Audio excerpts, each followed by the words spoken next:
Perlas de la epístola segunda a los tesalonicenses. ¿Qué pedido debemos incluir en nuestras oraciones? ¿Cómo nos guarda el Señor del maligno? ¿Cómo debemos relacionarnos con los perturbadores que hay en las iglesias? ¿Qué hacer con los que no quieren trabajar? ¿Cómo tratar a los obstinados? Buen día, hermanos de esperanza. Estamos llegando al final del estudio de la segunda carta a los tesalonicenses. Oremos.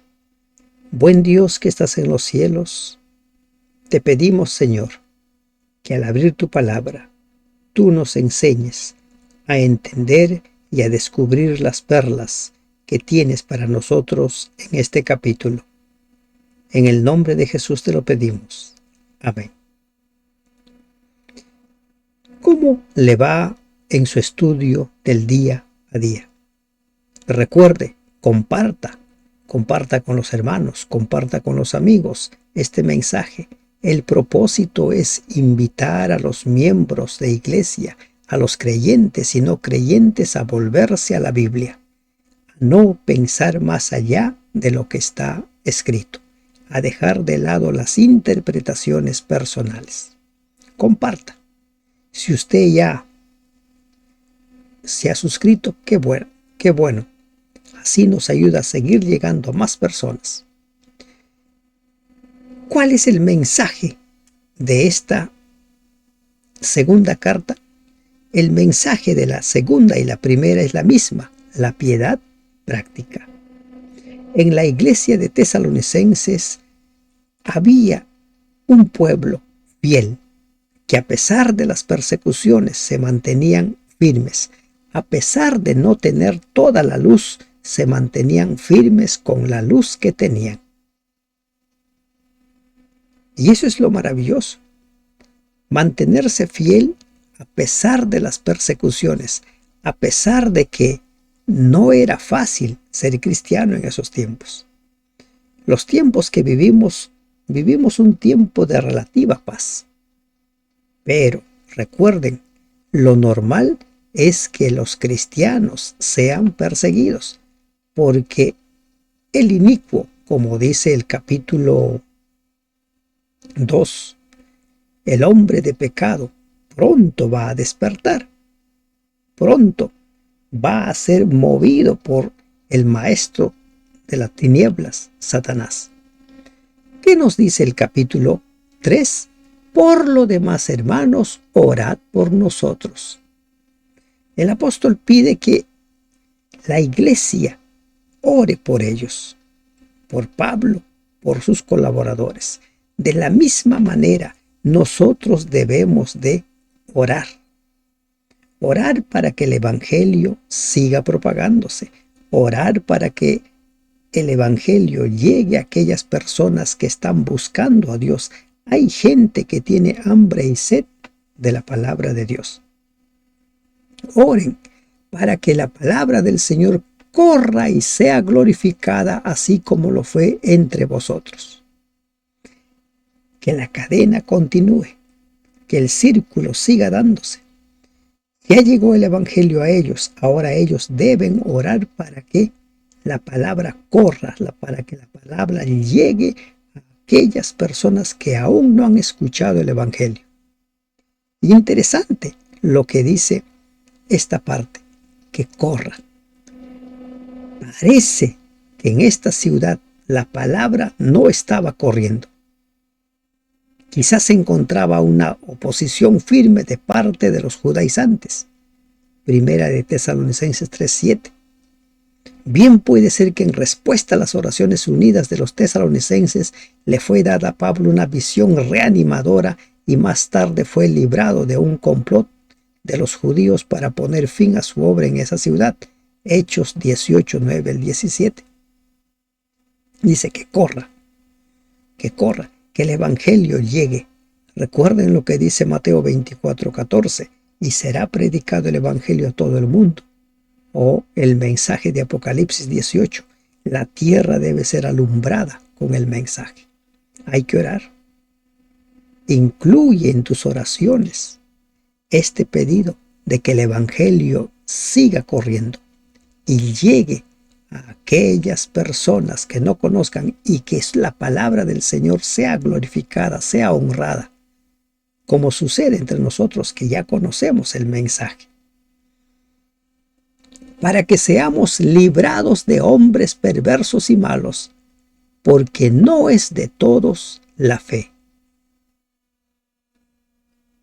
Si bien es cierto que la normalidad es la persecución, oremos para que éstas se den en menor proporción. Y además las persecuciones retrasan el avance de la obra. Hombres perversos. ¿Quiénes eran los enemigos de Pablo? Los más sobresalientes eran los judaizantes.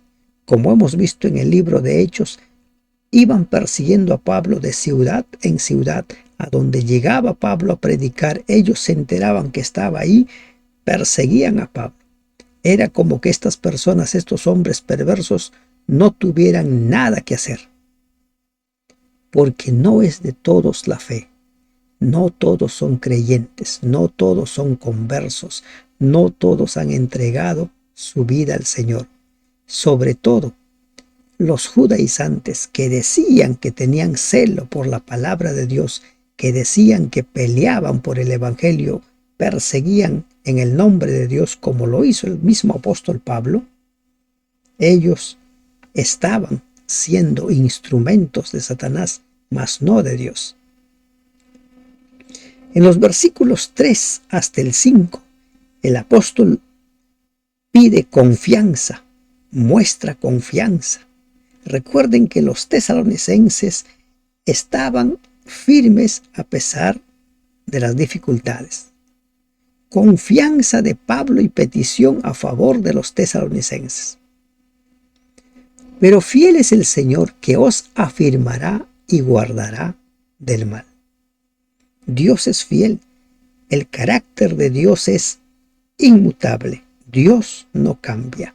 A pesar de que nosotros podemos cambiar, Dios no cambia. Frente a la infidelidad del hombre, especialmente la de los judíos que dieron la espalda a la verdad de Dios, contrasta la invariable fidelidad del Señor. Pablo podía testificar personalmente que se puede confiar en Dios, porque le había prometido su liberación en Corinto y cumplió su promesa. Hechos 18, 9 al 17. Fiel es el Señor, que os afirmará. Los va a confirmar, los va a establecer. Pablo ya había orado para que sus conversos fueran confirmados en el capítulo 2, versículo 17. Ahora expresa su confianza de que así va a ser. Los va a confirmar. Recuerden lo que dice Primera de Corintios 10:13 en relación a las tentaciones.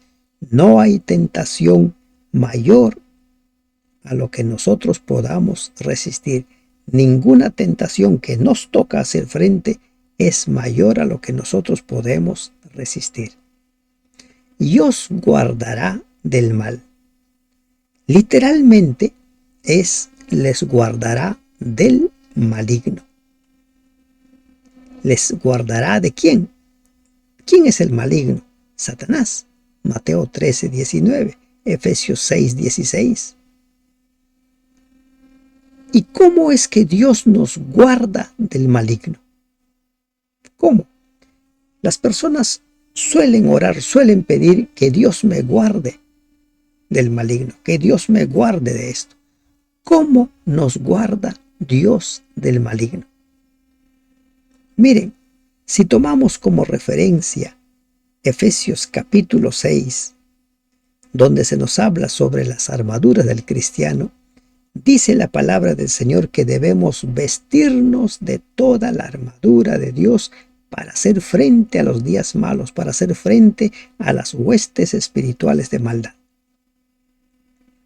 Tenemos que vestirnos de toda la armadura de Dios. Jesús habló de ser hacedores de su palabra.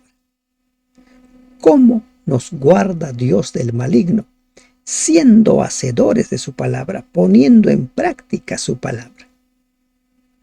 No hay otra forma. Miren, el ejemplo de el Edén, Adán y Eva, advertidos, no coman del fruto del árbol de la ciencia del bien y del mal. Dios les estaba diciendo cómo los guardaría del maligno, pero ellos necesitaban creer en la palabra de Dios y lamentablemente no creyeron. Lo mismo sucede con nosotros. Él nos guarda por medio de su palabra. Nosotros tenemos que decidir si lo guardamos o no lo guardamos, si ponemos en práctica o no. Los hacedores de la palabra de Dios son los vencedores, no simplemente los oidores. Él nos va a guardar del mal. ¿Cómo quisiéramos que Dios haga por nosotros lo que a veces nosotros no podemos? Pero sabe, el libre albedrío que Dios nos ha dado determina en que tú tienes que decidir creer o no creer en su palabra, poner en práctica o no poner en práctica su palabra. Y tenemos confianza respecto de vosotros en el Señor, en que hacéis y haréis todo lo que os hemos mandado. ¿Cómo es que el Señor guardaría a los tesalonicenses? En que ellos harían todo lo que el apóstol les había mandado, todo lo que les había indicado. Esa es la forma como Dios nos guarda, cuando ponemos en práctica su palabra. Y Pablo dice, yo tengo confianza, confío en que ustedes van a hacer como lo están haciendo, van a seguir haciendo como ya lo están haciendo, todo lo que les he mandado. ¿Y qué les había mandado? Una carta. En esa carta les daba indicaciones, amonestaciones, exhortaciones, la palabra de Dios. Y si los tesalonicenses ponían en práctica esa palabra, serían guardados. Esa es la forma como Dios nos guarda del maligno.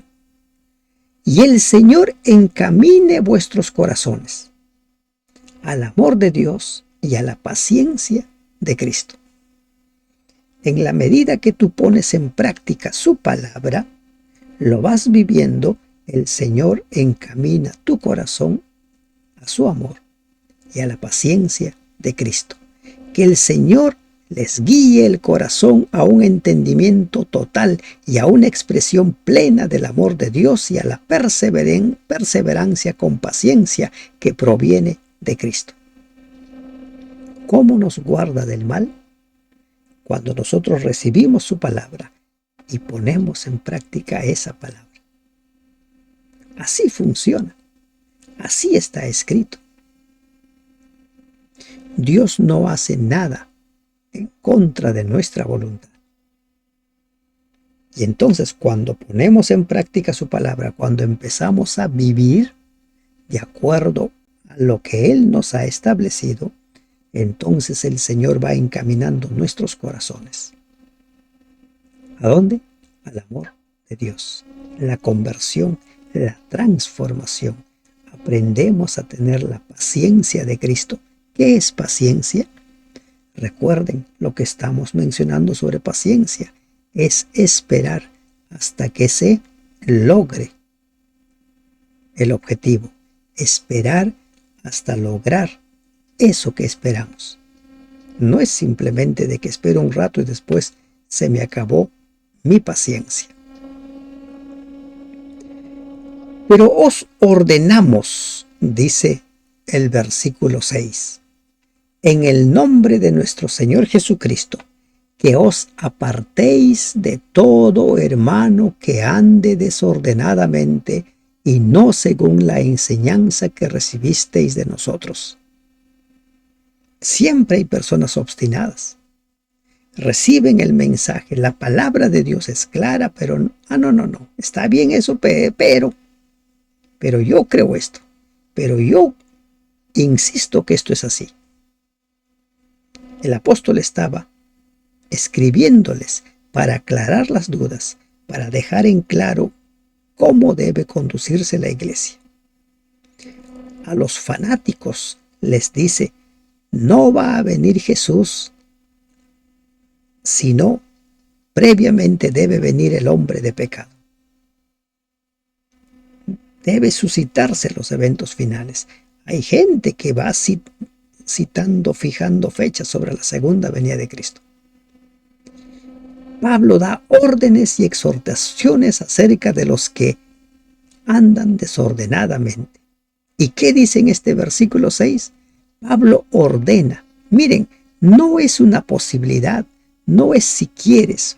Ordena apartarse de los perturbadores. Pero os ordenamos. Es una orden, no es una sugerencia. ¿Y cuál es esta orden? Viene en el nombre de Jesús y la orden es apártense de todo hermano que anda desordenadamente, de todo aquel que quiere interpretar la Biblia a su manera, de todo aquel que cree mucho en el parecer personal, de todo aquel que cree mucho en lo que dicen los demás, menos en lo que dice su palabra. Y no según la enseñanza que recibisteis, no según lo que está escrito. Apártate. Miren, nosotros estamos llamados a convertirnos en mensajeros del Señor, pero si hay personas que, a pesar de los argumentos que le das, a pesar de los pasajes bíblicos que le muestras, no quieren corregir su forma de ser, su forma de pensar, apártate, mantente lejos. Puedes ser arrastrado. Esa es la orden, apártense. No es una posibilidad, no es una sugerencia. En los versículos 7 al 9, el apóstol Pablo habla acerca de el ejemplo personal. Él predicaba con el ejemplo. Porque vosotros mismos sabéis de qué manera debéis imitarnos, pues nosotros no anduvimos desordenadamente entre vosotros. El ejemplo, no solo con los dichos, sobre todo con los hechos. Imítennos. ¿Y qué debían imitar? La forma ordenada como Él se condujo, como ellos se condujeron. El andar desordenado al cual Pablo alude parece ser fruto de la fanaticada, idea de que como el Señor estaba por volver, era demasiado tarde para seguir con las ocupaciones de todos los días. Los que estaban dominados por ese pensamiento quizá propugnaban el principio de la comunidad de bienes en la iglesia por razones de conveniencia propia para aprovecharse del trabajo de otros. Pablo condenaba a esos perturbadores insolentes, pero primero recordaba a los hermanos que el ejemplo que él había dado era un ejemplo positivo. Con la frente en alta podía referirse a su laboriosa vida conocida por ellos. Con el ejemplo. Si vas a hablar de que deben trabajar, tú debes ser el primero en trabajar. Si vas a pedir que las personas den estudios bíblicos, tú debes ser el primero en dar un estudio bíblico. No se trata de ordenar, sino se trata de imítenme, así como estoy haciendo. Ni comimos de balde el pan de nadie, sino que trabajamos con afán y fatiga, día y noche. Pablo y sus compañeros habían trabajado para ganar su pan. Ellos tenían el derecho de recibir de los diezmos y las ofrendas para cubrir sus gastos, para cubrir los gastos que demandaba la obra misionera. Pero por razones diversas, uno de ellos, para no ser carga para la iglesia naciente, decidieron no hacerlo. Y además Pablo, como dice en su carta a Filipenses, recibió de los filipenses ayuda para cubrir sus necesidades. Trabajaba, mas la ayuda que llegaba de Filipos le sirvió para sostenerse. No comieron de balde, trabajaron. Para no ser gravosos a ninguno de vosotros, no porque no tuviésemos derecho, sino por daros nosotros mismos un ejemplo para que nos imitaseis. Aquí Pablo está hablando acerca de renunciar a un derecho con la finalidad de dar un ejemplo. ¿De acuerdo? Renunciar a un derecho con el propósito específico de dejar un ejemplo. Ese liderazgo es un liderazgo maduro. Ese es un liderazgo que pone por delante el objetivo, el propósito. ¿Cuál es el propósito del Evangelio? Redimir, restaurar a las personas en todos los ámbitos de su vida. No es simplemente en la parte de la creencia, sino también en lo que hace, en qué es lo que debe y qué es lo que no debe hacer. Renunció a un derecho. ¿Con qué propósito dice? Para que ellos lo imiten. Porque también cuando estábamos con vosotros os ordenábamos esto: si alguno no quiere trabajar, tampoco coma. Ya cuando Pablo estuvo allí, había muchos de aquellos que querían valerse de lo que la iglesia tenía, de los recursos de la iglesia. Siempre hay miembros de iglesia que son generosos con sus ofrendas, con sus pactos, y la iglesia de uno u otro modo tiene algún recurso. Y estas personas que ya no trabajaban porque supuestamente Cristo ya estaba a la puerta, querían valerse de esos recursos. Como en algunas iglesias todavía en la actualidad hay el kilo misionero o el fondo de pobres. Las personas que están en condiciones de trabajar deben de trabajar. Las ayudas deben llegar a las personas que por motivo de salud o por motivo de edad ya no pueden trabajar. ¿Cuál era la orden del apóstol? Si alguno no quiere trabajar, tampoco coma. Y es otra orden, no es una sugerencia. Es evidente que Pablo se está refiriendo a los que, anticipando el regreso inmediato de Cristo, se oponen a ocuparse en un trabajo normal, afirmando que era innecesario en vista de la pronta llegada del Maestro. El apóstol se opone brevemente al razonamiento de los fanáticos con una concisa declaración que puede haber sido común en los días del apóstol o que pudo haber sido originado con él. Este fallo suyo también tiene valor ahora. El trabajo es una bendición, la ociosidad es una maldición. Dios proporciona alimento para los animales, pero estos deben buscarlo. A Adán se le dijo: con el sudor de tu rostro comerás del pan. Génesis 3:19. El maestro, el carpintero de Nazaret, nos dio un digno ejemplo. Marcos 6:3. El cristiano debe hacer todo lo que puede para no ser una carga para otros. Debe trabajar para que, además de sostenerse a sí mismo, pueda ayudar a los necesitados. Efesios 4:28. El que no trabaja, tampoco coma. La iglesia debe sostener a aquellos que no pueden valerse por sí mismos, pero los que están en condiciones de trabajar deben hacerlo para tener recursos no solo para ellos, sino también para ayudar a los demás.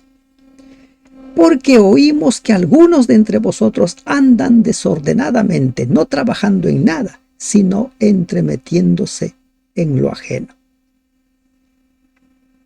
Hay un dicho popular que dice: mente ociosa, taller del diablo. Y es que es así. Cuando hay tiempo que sobra, entonces uno se mete en problemas. Y aquí era un problema puntual. Se andaban, dice, entremetiendo en lo ajeno.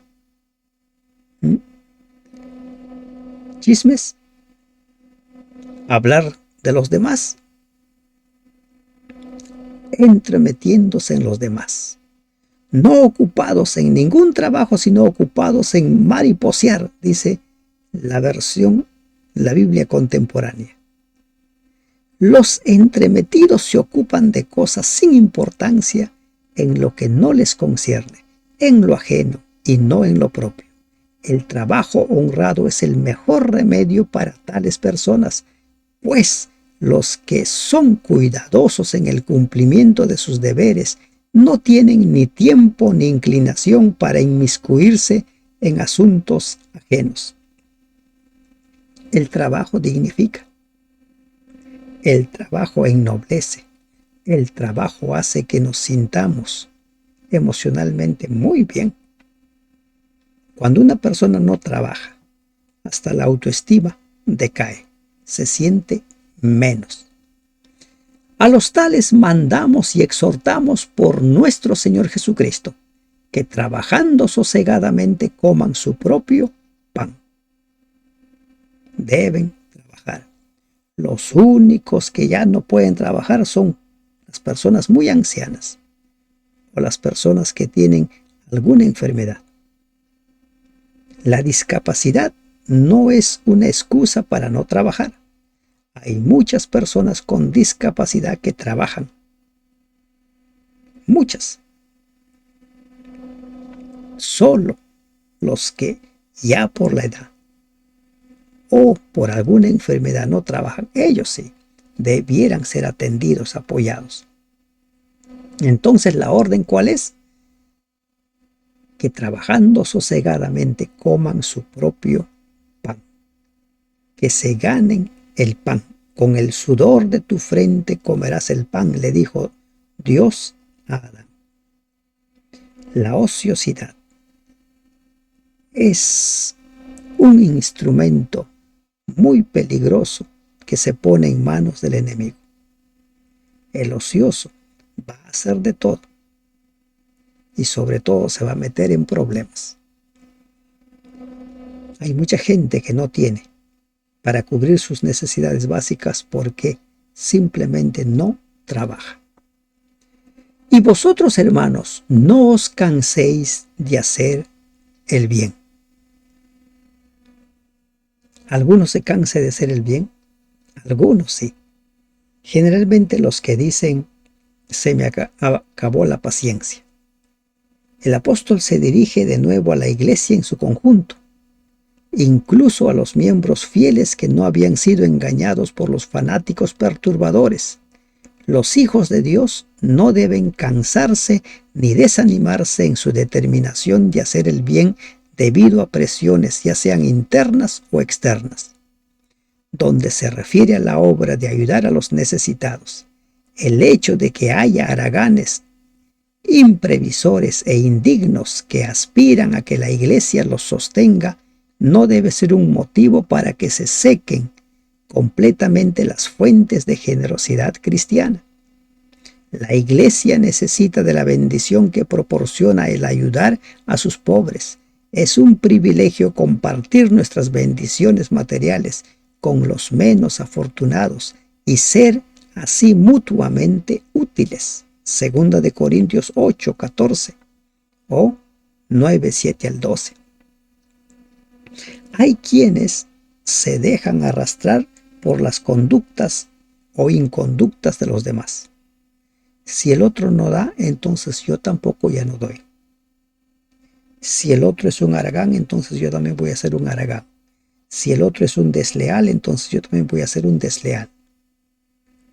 No permitas que las malas conductas de los demás te arrastren. Tú mantente firme. No te canses de hacer bien. No te canses de mantenerte firme. Por eso, cuando hablamos de amor, hablamos de principio. De la misma manera, cuando hablamos de fe, hablamos de principio. Fe, creer en Dios a pesar de todo a pesar de lo que hagan los demás. Que la negligencia de los demás no te vuelvan negligente. Que la ociosidad de los demás no te vuelvan ocioso. Que la avaricia de los demás no te vuelvan avaro. Si tú tienes para compartir, sigue compartiendo a pesar de que los demás no lo hagan. No dejes que otro tome tu corona. Recuerda, si alguno no obedece a lo que decimos por medio de esta carta, a ese señaladlo y no os juntéis con él para que se avergüence. Aquí el apóstol da un consejo acerca de los obstinados. Se les ha dicho, se les ha ordenado, y no quieren. A ese señaladlo. Pablo deseaba que la iglesia comprendiera que la carta estaba llena de autoridad. Era la palabra inspirada por Dios, escrita en el nombre del Señor. Exigía obediencia. Los miembros debían ayudar a apoyar sus instrucciones. La palabra de Dios, cuando da una orden, debe cumplirse. Las órdenes se cumplen, y mucho más cuando viene de parte del Creador. Dice, no os juntéis. El deliberado ostracismo practicado por los cristianos leales tenía que ser un remedio eficaz. Los culpables se verían más fácilmente a sí mismos como otros los veían y se avergonzarían. Este avergonzamiento por su reprobable conducta los induciría a arrepentirse y serían salvos. El propósito de la disciplina es eso, redimir. El propósito de la ira de Dios es redimir. Todo lo que Dios hace es con el propósito de redimir, pero lamentablemente algunos se obstinan más y más. Es el libre uso de su capacidad de decidir, creer o no creer, aceptar o no aceptar. Mas no lo tengáis por enemigo, sino amonestadlo como hermano. No es que ya te desentiendas de él. Amonéstalo como a un hermano. Recuerda que son candidatos al reino de los cielos. Pero si ya se obstinan y no quieren nada más, sigue la regla de Mateo 18.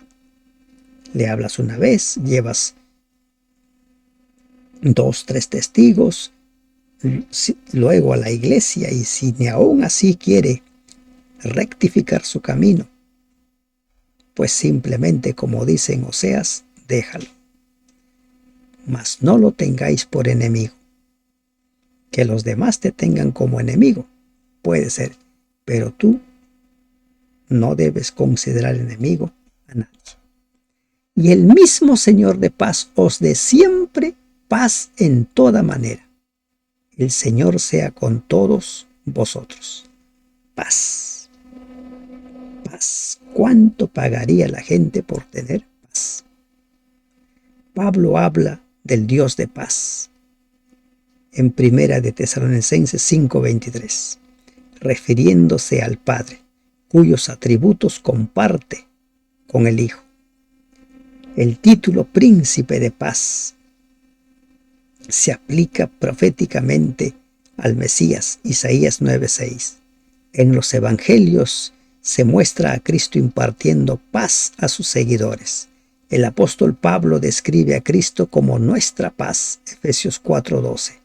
Pablo reconoce que solo un Cristo tal podría traer verdadera paz a los conturbados corazones de los tesalonicenses. Ellos tenían problemas también. Había persecuciones, había dificultades y necesitaban de esa paz. ¿Y quién da esa paz? El Señor. Él es el que da paz. Siempre, siempre, de toda manera. Es decir, de la forma necesaria. Dios sabe que tú y yo necesitamos paz. La salutación es de mi propia mano, de Pablo, que es el signo de toda carta mía. Así escribo. Hay quienes sostienen que Pablo firmaba sus cartas con el propósito de que no lleguen cartas apócrifas en el nombre de Pablo. Y sus letras parece que eran grandes. Él dice, las salutaciones de mi propia mano, que es el signo de toda carta mía. ¿Qué tipo era su firma? Pero era una garantía de que no se falsificara cartas apócrifas que lleven su nombre. ¿No? Imagínense, los judaizantes escribiendo una carta y poniendo la firma de Pablo. Entonces Pablo se aseguraba y ponía su firma. La gracia de nuestro Señor Jesucristo sea con todos vosotros. Amén. Esta es la despedida característica del apóstol Pablo. La gracia del Señor Jesucristo. Esa gracia que necesitamos. Esa gracia que hace posible que seamos salvos. Esa gracia que transforma nuestras vidas. ¿Qué perlas ha aprendido usted a lo largo de estos 3 capítulos? ¿Qué perlas ha aprendido en este tercer capítulo? Recuerda, cuando Dios ordena, se debe cumplir.